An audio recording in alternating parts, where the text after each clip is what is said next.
What's going on, guys? Jim Manning and Caleb Davis here with another Doors to Deals episode. And today we have Mike, oh my gosh, Zlotnik. I was worried I was going to botch this. And did I get that right? Yeah, you did. That's perfect. Okay, good. Also known as Big Mike. So we're just going to call him Big Mike from this point forward. But Mike's been doing this whole real estate game for a little while now. And he has some advanced strategies when it comes to setting up funds and structuring deals that I'm really excited to kind of dig into. So, Mike, can you give us a background on on just you and kind of how you got into real estate and whatnot, and then we'll get cranking?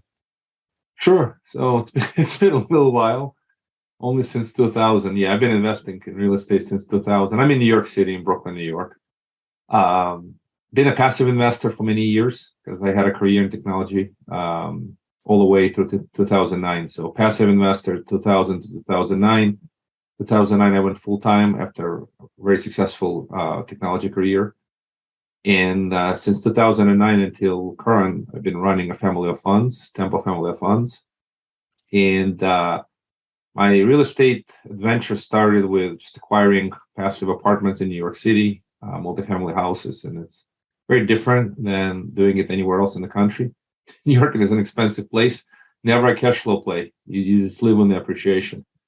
But we've done quite a bit of both basically hard money loans.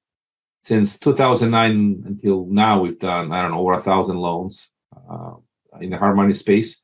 And we've done probably over $100 million worth of equity deployment in commercial deals on multifamily, storage, industrial, shopping plazas, various niche strategies.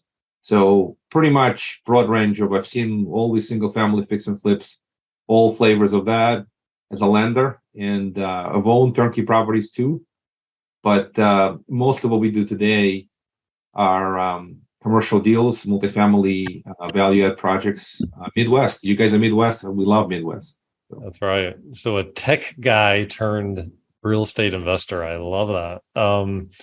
So okay, so you got in 2009, and did you start out doing all of this, or like what did you start out doing? We started doing, if you remember those days, there were short sales after the market crash. So we financed short sale flips. The original idea was provide temporary funding. That's, it's a website, tampafunding.com. Tampa from the word temporary. So we funded a whole bunch of short sale flips, ABBC transactions, 1, 2, 3 day funding. All that stuff was good for a couple of years.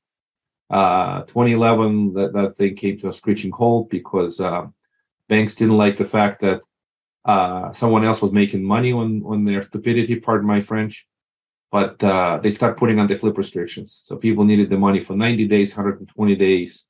So we start funding that, and from once you start funding 90 to 120 days, you might as well do a little rehab on a property. So there come hard money loans. So we've been doing it for a number of years, and it continued for until somewhere around 2017, 18. A lot of big boys went into the space and diluted the returns for investors. The rates on hard money loans start coming down. And we continue to do that, just less and less. And we started to invest quite a bit in the value add commercial projects. So we basically launched our first commercial fund, 2017, Temple Opportunity Fund. And then from there, journey really continued with a lot of, as I said, multifamily storage, industrial, shopping plazas, commercial real estate, office, and so on. So something you said there that kind of perked my interest. Obviously, I'm incredibly young. So 2011, when they started the no flip rule, that's what birthed a lot of the hard money lending companies today. Yeah, what happened was that initially there was this ABBC flips, which most folks probably in your ecosystem see today. You get a great deal, you lock it up, and then you could wholesale it. But imagine you have a short sale situation where you can't really wholesale it because the seller doesn't get all the proceeds. The bank has to provide an approval letter. And if you change the buy on a contract, the wholesaling concept didn't quite work. The bank would not be happy with an assignment of a contract. That became an immediate no-no. So that was the need for transactional funding. That's the other term, the ABVC funding. And then when they start putting on the flip restrictions, you couldn't transfer the title over a period of 90 days. Then, yes, you had to hold the title. So a lot of the deals had to be held for some amount of time. You don't have a problem today if you're doing wholesaling. If you're doing wholetailing, it's sort of like a wholetailing deal today. I don't know if you guys do, a lot of your audience do those deals, but it's, you got to hold the property for some amount of time, and it has to be underwritten the hard money loan. The big difference is this: when we funded transactional funding years back, you could lock a property under contract with short sale approval for the $300,000 and have a buyer who pays you $325,000. That $25,000 spread was enough for a transactional funding flip, because we were never at risk. The money never left the escrow. It's pretty much AB closes only when BC is funded and fully committed. So we'd fund 300 as a loan, 100% loan to cost, and then the BC would basically be 325, takes it out, repays us, and we're done. But as a hard money loans, if you are flipping, buying for 300 and selling for 325, the lender will never give you 300,000 as a loan. So we had to require down payment, and the game changed at that point. Does that make sense? Yeah, it's just interesting to hear about like how the different laws change the way people. I've been in real estate for about 9 years, so that was before me. That was a thing. But now it's all classic hard money loan, and requirements have tightened up with what's going on in the market today. So LTVs went up to about 75%. Some cases even more aggressively to 80. We've never gone over 75 now. We're back to 65% kind of LTV and trying to be conservative. The biggest challenge now, what's the value with the market shifting and the rates going up? Yeah, I think that's becoming one of the hardest issues, right? One of the hardest problems right now is what is something really worth? The ARVs, CMAs, you have to run 5 comps instead of 3, and you need them to be within 3 months instead of 6 months. Not even that. That's a great point, by the way.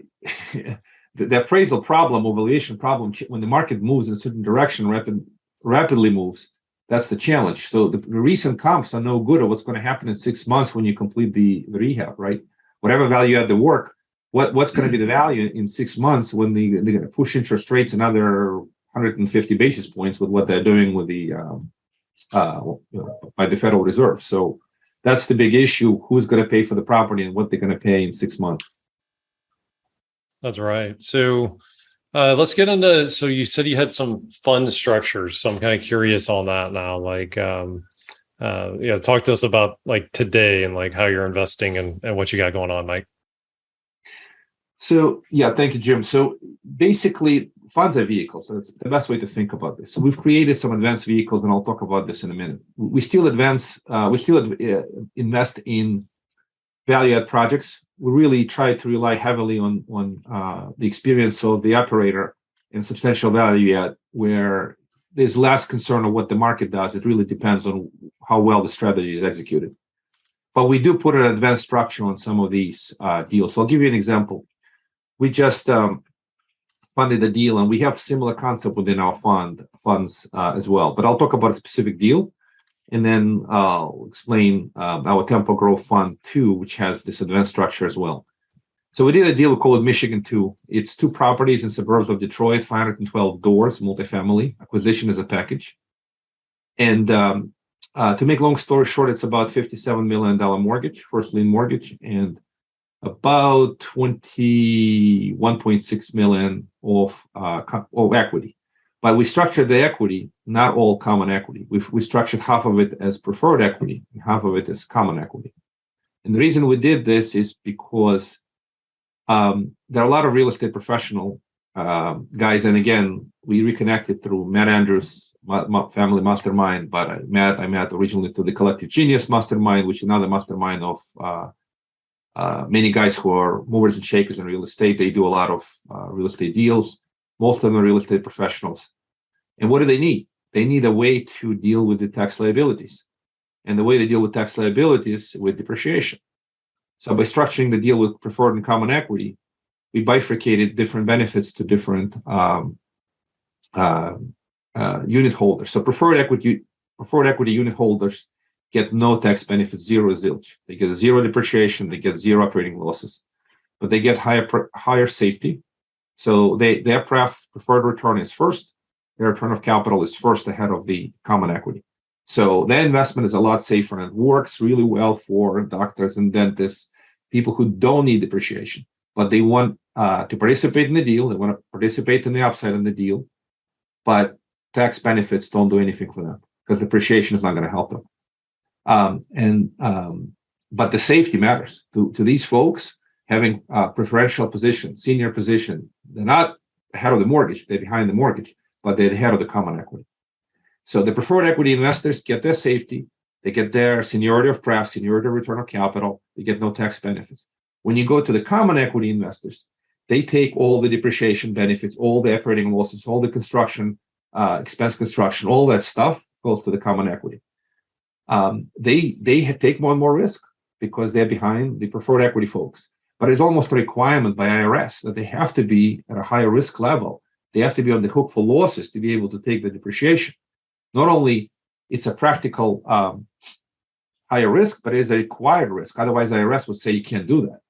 So from a structure perspective, having common equity taking higher level of risk, but they also have higher upside and they have the tax benefits.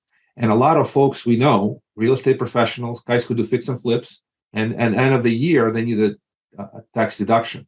They consider investing in common equity with all this extra depreciation as a huge way to mitigate taxes. So what happens, just for sake of the argument, these type of deals run a cost segregation study.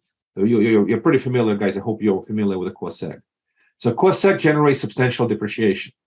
And typically on a project like this, the dollar for dollar depreciation for about $21.6 million equity on this project, we expect the depreciation to be roughly in that range, 20 to 22 million plus minus a little bit. So the depreciation on a project equals to approximately total equity invested, but half the equity gets no depreciation and the other half gets all of it. So the common equity investors wind up with $2 of depreciation for each $1 of investment. Does that make sense? It does, yeah.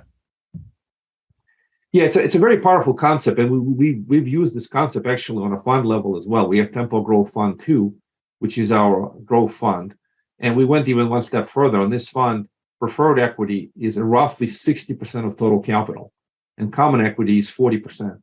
So when we do that, that enhances the depreciation even further beyond 2-to-1 ratio. Although we do put in our offering documents only 2-to-1 projected ratio, but you can see what happens when you have a bunch of projects all generating roughly equivalent of what you put in the equity, but 60% of the money doesn't take any depreciation and 40 takes all of it. Does that make sense? And what's the difference in the returns, assuming everything goes as planned? Is it like how does that factor in? Yeah. So the preferred equity has a return target generally more predictable. So on the deal we just did, the Michigan 2, the return target is around 18%, mostly driven by high pref. On this deal, we put a very high pref of 16%. It's a ridiculously high pref. Normally, you don't see 16% pref, but we put it together so we can actually attract enough of preferred equity folks so they come in, and then that way the common equity get the tax benefits. So we put a very high pref on the deal. In general, you don't see 16%. Normally, you wind up with 8, 9, 10, 12 pref. So the target for the preferred equity, they have a little bit of a back-end upside as well. The total target is around 18%. For the common equity investors, the IRR target is between 15 to 19% on a 4-year hold. If the deal flips in 3 years, that IRR target jumps to the low to mid 20s. So we basically try to be conservative. This is a very volatile market, obviously. A lot of the valuation assumptions are based on cap rate in commercial real estate. So as the rates go climb, the cap rates generally start to expand. So we did what we believe conservative underwriting. Nonetheless, everything I say has to be taken with a degree of salt. If rates continue to climb, we might wind up in a worse environment. If, on the other hand, the rates climb for a good portion of this year or a good portion of next year as well, then they reverse the direction and start climbing down. At some point of time, when these value-add projects come to an exit point, we may be back to substantially lower rates. At that point, these assumptions can actually perform really well because the cap rates will not expand the way we think they will, and we might wind up substantially better returns. But these are generally targets. And again, everything needs to be taken with a degree of salt. This is not solicitation. The deal's already closed. You can't get into the Michigan 2 deal. So I'm not trying to push the deal. I'm just using it as an example. Whenever folks consider investing in the deal, they should obviously read the PPM, consult with the attorney and CPA professional. Just general disclaimer. I love the disclaimer at the end. Yeah, it's kind of funny. Every time I have a presentation, I want to say this. Listen, whatever I say here is for informational purposes only. Consult with the attorney CPA. It's a requirement. It's like you guys in this business if you're long enough, something will go bad. So you absolutely have to make the disclaimer. Read the PPM, consult with your professional, because some of these deals with the best intent and the best execution still go sideways. Deals do go south, and people do lose money. Yeah, and we've done remarkably well, but the market has been well too. Some of the folks, you Caleb, you're fairly young. You have not seen a correction, right? You've not lived through 2008, 9. And my dad was a construction worker, so I saw it on his side, but I was in high school, so yeah. Yeah, but it can happen, right? I mean, we're sort of entering a period of time where there can be a correction, and there is going to be a correction, and we just don't know how severe it's going to be. So it's pretty obvious it's happening, just to what degree. So I love always asking people, what is your prediction on what you think is going to happen, and how bad is it going to correct? Hey there, if you're looking to get the ultimate edge for your real estate investing company, go to dorseydeals.com/invest for more information. Just so you know, a high percentage of the people that we interview on this podcast are actually already Three Doors Network members. And our network members have a lot of extra resources. They have access to an online training vault with over 3 years worth of content in it. They have access to vendor savings like our Home Depot discount that's literally saved thousands of dollars for members. And we have a weekly group coaching call, and we have a lot of other great things as well as part of the Three Doors Network. So make sure that you check it out on doorstodeals.com/invest. So I love always asking people, what is your prediction on what you think is going to happen, and how bad is it going to correct? Well, I have a great answer for this. I used to have a wonderful crystal ball. It worked so well, but it broke, and I can't find another one for sale. No one, I'd love to buy it. Yeah, it's a challenging. Being in the prediction game is really very hard. You're best off preparing for the good, the bad, the ugly scenarios. So I can tell you what we're doing from a fund manager perspective, because we run a family of diversified funds. We're shifting our investments into more downside protected, more conservative. Like we love preferred equity position. As much as we can, we want to be at a lower risk level. We obviously like debt, but we do invest for growth as well. And we try to take positions in deals where the downside protection is created by very strong value add operator. Because we run family of funds. The best way to describe it, we are capital allocators. I don't know how else to put it. So we allocate capitals with really good operators. If these operators execute strong value add, they push the rents because of the value add, not because of the market. We are at least protected from that perspective. But the big picture, my guess is we're going to see rates increasing probably through the middle of next year. At some point, we will see inflation start coming down. But inflation cannot start coming down until unemployment start getting higher. I don't know if you ever heard of the concept called the Phillips curve. The Phillips curve is a relationship between, it's a graph or a curve that describes the relationship between unemployment and inflation. And the best way to think about this, the lower the unemployment, the higher the inflation. You cannot break out of high inflation without unemployment going higher. So we need to see kind of evolution of the layoffs. So big companies need to start announcing layoffs. They're trying not to do this because it's been really hard to hire people. There's a substantial shortage of people. So we are observing kind of this extended trend of very low unemployment. Companies going to continue to fight to lay off folks. And regardless of what happens on their profitability. The higher cost of debt is hurting profitability. Nonetheless, most companies are choosing to avoid layoffs. But at some point of time, the pain point will kick in. And my guess would be probably early into mid next year, we'll see substantial layoffs. As those layoffs start trickling to the economy, we're going to see some slowdown in inflation. will be at that point probably into full scale recession. And is this catastrophic?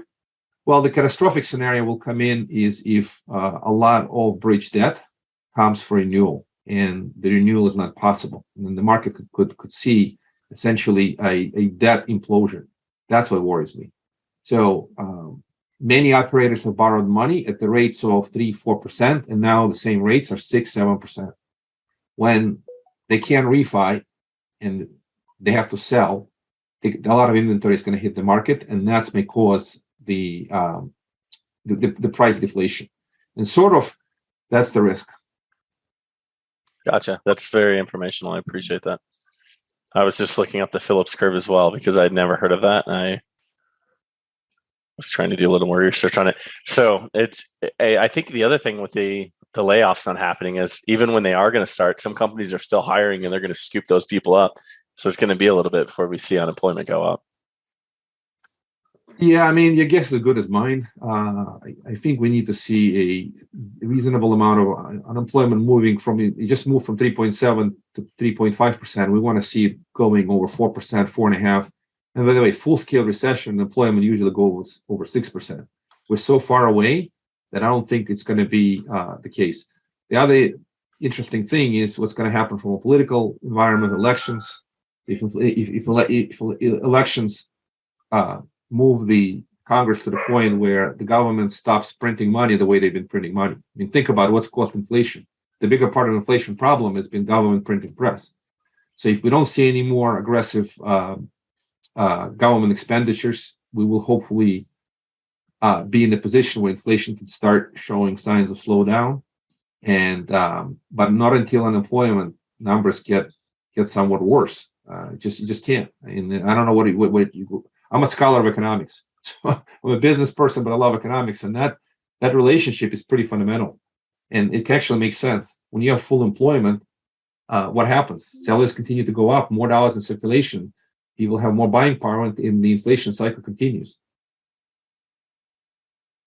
And things can't get back to normal until something pops. Yeah, I don't know. It's like moving this economy. It's like pushing a train, right? You get it rolling in a certain way. Once the train is rolling, let's just call it the inflation train. You can't stop it overnight. Unfortunately, it's going to take a while, and that may be a good portion of next year before we see some kind of normalization. Yeah, I heard that it could be up to even 2025, which scared the heck out of me. I'm like, 3 years of bad inflation. That doesn't sound fun. But one thing I want to say this: most people.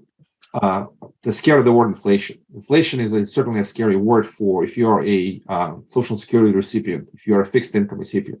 But if you're a real estate investor and the rents continue to climb as a part of the inflation, basically rent inflation, this is a very welcome news for the reason that typically on every project that you finance, you have fixed rate debt. Now the rate has gone up, but also that rate is fixed. If you are a prudent operator, you fix the rate. The rent inflation is a holy grail of the growth of the appreciation. So the cost of debt is very painful immediately. So in the very short run, when you're locking up the rate and the rate is higher than before, it's a lot of pain. But over time, if the inflation continues to be substantial, rent inflation, you're going to basically catch up to the higher cost of debt. And then your asset becomes more valuable because it continues to appreciate as a function of growth in the net operating income, which is linked to the rent increase. So for most of us who are real estate investors, we actually welcome inflation. I mean, I feel terrible for folks who are on fixed income. The inflation is just absolutely terrible. And that's what the Fed is trying to fight. But at the same time, for a lot of folks who are active, who are generating deals, who are investing in real estate, this generally is a decent news. Does that make sense? Mike, I love that you got there because like that's the one thing I try and make sure we weigh in for people like listening into this. Like he's using some words that are kind of, like potentially scary, but he wasn't necessarily weighing in on like what his appetite was for investing. And like, so like when you look at this, like the people that typically in an inflationary economy get wealthier, the people that own assets like real estate, right? Like it actually ends up being a positive thing for those of us that invest into real estate. So like on our end, on the single family side of things, guys, we're very bullish. We're setting up a similar structure that Mike has to buy up a lot more real estate and buy and hold on to a lot more single family houses on our end. So we're very bullish in this environment on that side of things. On the commercial side of things, Mike, so it sounds like you're really just trying to make a little bit more conservative plays, a little bit less downside risk. And like, what are some other strategies you're doing right now in this current environment? Sure. So I'll add this commentary. So single family really depends where, right? If you're in a steady Eddie markets like Midwest, where the prices don't fluctuate as much, I feel a lot better versus cyclical markets like Phoenix, Las Vegas, Southern California, and so on. And also the loan amount is potentially smaller, so the pain of higher rates is not as bad as it is in some of the other markets. On the commercial front, the same exercise. Just one of the main things today is to get a decent fixed rate. And one comment I'll make: I'm not interested in the 30-year fixed rate as much as many people think. I want to lock in 30-year fixed rate. Well, you certainly can do that, but you're paying a whole lot more versus a 5/1 ARM. So as you're acquiring any kind of a property, at least in my view, you may consider getting a loan, basically a bridge loan, but the rate probably should be at least 3 years fixed, or ideally 5. And that could still save you on the interest rate. The reason this is important is that the market will go full life cycle sooner or later. The interest rates, in my opinion, cannot stay where they are for a prolonged period of time. But the reason that U.S. economy is heavily leveraged, we have a lot of debt, and U.S. government can't even afford the interest payments on the U.S. national debt at the current levels. So the problem will continue to get worse and worse if we don't get the rates back down. So it's a temporary solution to fight the interest rates, but over time the rates will come down. At least this is my long-term view. So I don't think we're going to need a 5-year cycle. It's probably going to be somewhere within the 3 years the rates will cycle back down. And that point of time, if you bought long-term real estate with rates of at least 5-year lock, you can refinance again at the low interest rates. As far as ability to push rents up, this really is a study of local real estate. All real estate is local. So depending on where you're buying the property, you should really pay attention to the economic trends, employment, obviously critical parts of the infrastructure, safety, people moving in, people moving out. Are there any corporate investments that are taking place? So if you invest in an area that's, I'll give you an example, the Michigan 2 deal that I mentioned previously. We know that the Ford is planning to invest $6 billion in the Michigan area to create additional manufacturing. You want to hear those deals. So again, this is Detroit suburbs. You guys are in St. Louis. There are Indianapolis. There are Kansas City. There are many Midwest markets that are great, steady markets. As long as they at least appear to be steady and the employment picture looks good, the jobs is what drives people's ability to buy houses. The other really interesting news is this. This is common sense. Most people don't quite understand it. When the interest rates rise, affordability falls. This is pretty basic concept. So people can't afford to buy, but what do? They still have to live somewhere, so they have to rent. So you as a landlord can actually benefit from rising interest rates environment by virtue of the fact that demand to purchase falls, demand for rental increases, and you can generally get a higher cash flow on the renewal of the lease. You just have to be able to get there with the high interest rates. So as I said, the interest rate increases are painful immediately, but rent increases take time. But when they do, you benefit from that. Absolutely. Interesting. Yeah, rents have jumped a lot, and it sounds like they still got some room to go. So those of you landlords that are holding properties, that's good news. So, Mike, how would if someone's listening and is just kind of interested in like some of the growth funds and some of the things you have going on, What's a good way to get a hold of you? So this is really easy. I'm a Big Mike, again, known as the Big Mike. I'm a fund manager, right? So Big Mike Fund, you can go that far. If you remember, bigmikefund.com. And so that's one of the website we own, bigmikefund.com. But if you forget the D at the end, I promise it's not a kinky site.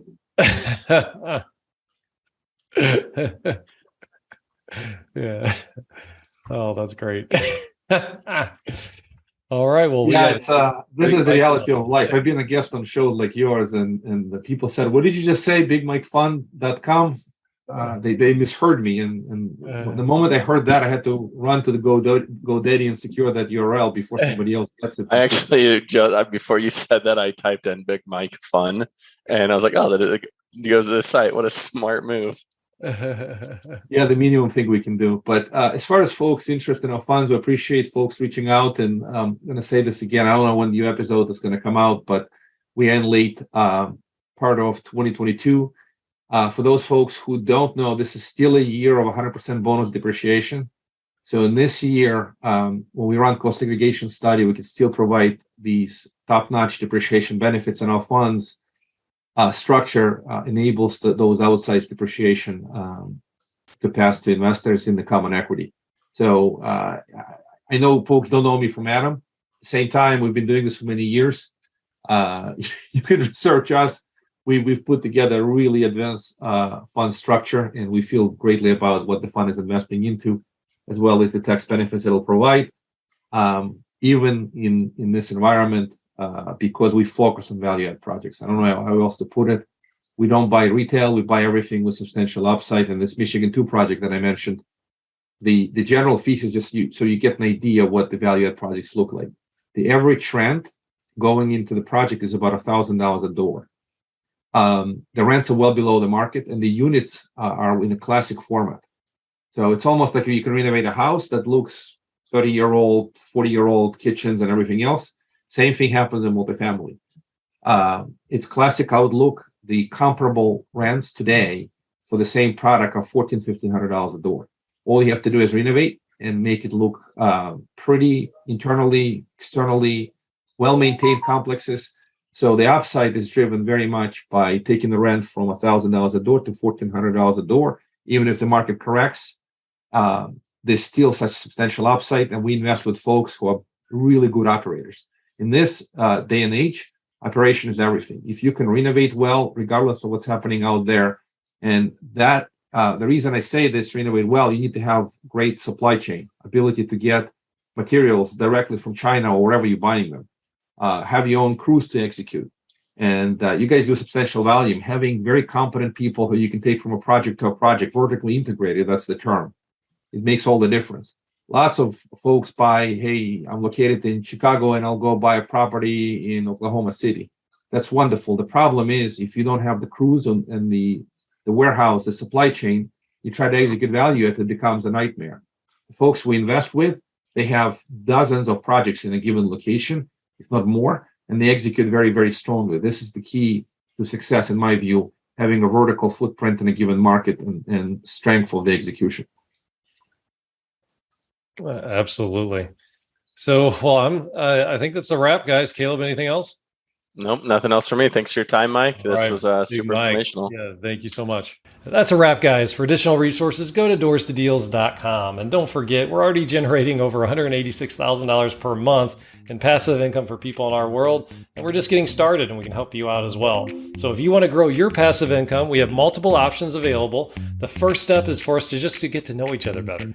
Give us a call or send us over a text message at 314-310-4886 to get started. And finally, go out, live your purpose, and above all else, go after your dreams. Till next time.